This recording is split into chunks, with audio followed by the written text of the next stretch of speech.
We never wanted to give it a political face. আমরা চাচ্ছিলাম ছাত্র আন্দোলন বা যেই কোটা আন্দোলন হচ্ছিল ওইভাবে যাক। আপনাদেরও আমরা যখন জেলখানায় ছিলাম, আমাদের সাথে আপনাদের মহাসচিব ছিল পরোয়ার সাহেব, আপনাদেরকে যখন ব্যান্ড করা হয়েছিল আপনারা তো কোনো কথা বলেন নাই। কেন বলেন নাই? বিকজ আপনারা ওই ইস্যু ডাইভার্ট করতে চান নাই। We wanted the fascist government to go and they left. It was a plan. ওইটা লিটারালি আপনারা ধরে বলছেন কি আমরা নাকি আন্দোলনে নাই।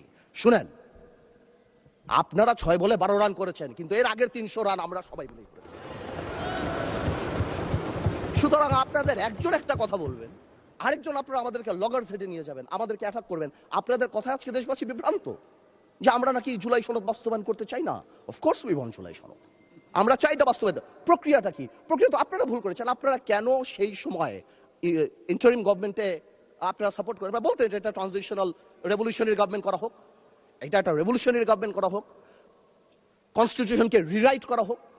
আপনারা কোথা থেকে নিয়ে আসছেন সংবিধান সংস্কার পরিষদ? What status it has? এটা কোথা থেকে আসছে? আপনারা আমাদের সচরাচর আমরা যেভাবে সংবিধান পরিবর্তন করি আমরা সেখানে থাকতে চেয়েছি, যে আমরা সেভাবে করব। আপনারা বসেন, আমাদের নোট অফ ডিসেন্ট আছে, let's talk, let's sit down. জনগণ যদি 70% ভোট অবশ্যই গণভোটে দিয়েছে, জনগণ কিন্তু সংবিধান পরিবর্তন করার জন্য 51% ভোট আমাদেরও দিয়েছে। তো সেটাও তো গণভোট, অফকোর্স গণভোট। আজ আপনারা অনেকে বলেন অবৈধ, আমি অবৈধ বলতে চাই না, ইটস টু হার্শ, রিগরাস, বাট এটা সত্যি। এটা it cannot be traced back in the constitution, so it is a mere unconstitutional thing.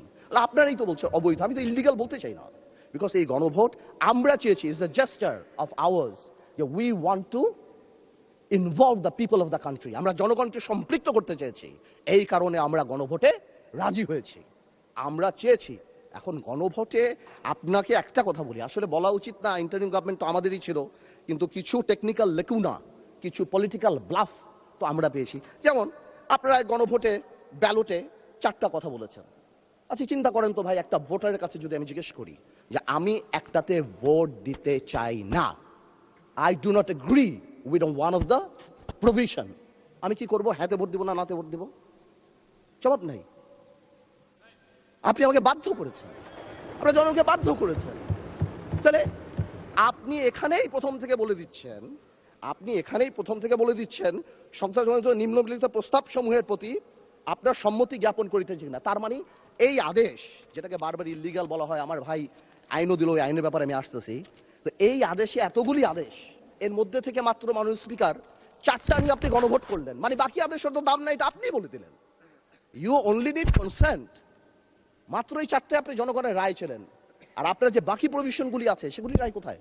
সেগুলো আপনি চান নাই। তার মানে you yourself undermine the provision of the আদেশ অফ দ্য অর্ডার।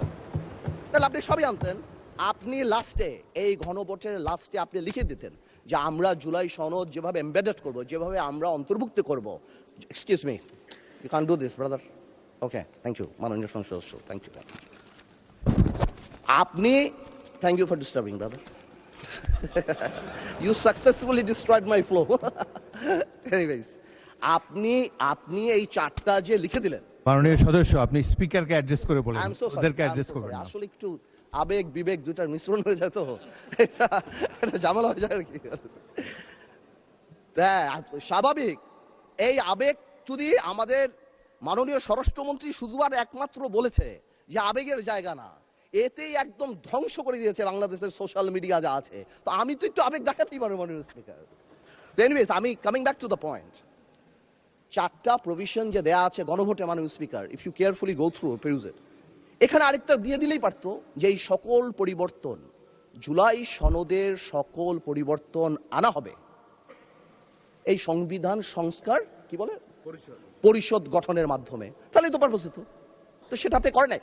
যখনই আপনি এটা ভোটে ফেলেন নাই, তার মানে there is option then I can overlook it and uphold the constitution of the country. এই রেভলিউশনকে আমরা শ্রদ্ধা করি। 17 বছর আমরা কষ্ট করেছি। এখানে আমার ভাইয়েরা অনেক বেশি কষ্ট করেছে। আমরা জেলে গিয়েছি, আন্দোলনে ছিলাম, 20 দলে ছিলাম, 4 দলে ছিলাম, অনেক আগে থেকে। আমরা চাই না, কিন্তু এই যে একটা প্রক্রিয়া, সংবিধানকে ছুঁড়ে ফেলে দাও, সংবিধানকে ছুঁড়ে ফেলবো কেন? সংবিধানকে মনে করায় দেয় যেটা ৭১-এর পরাজয়ের দলিল।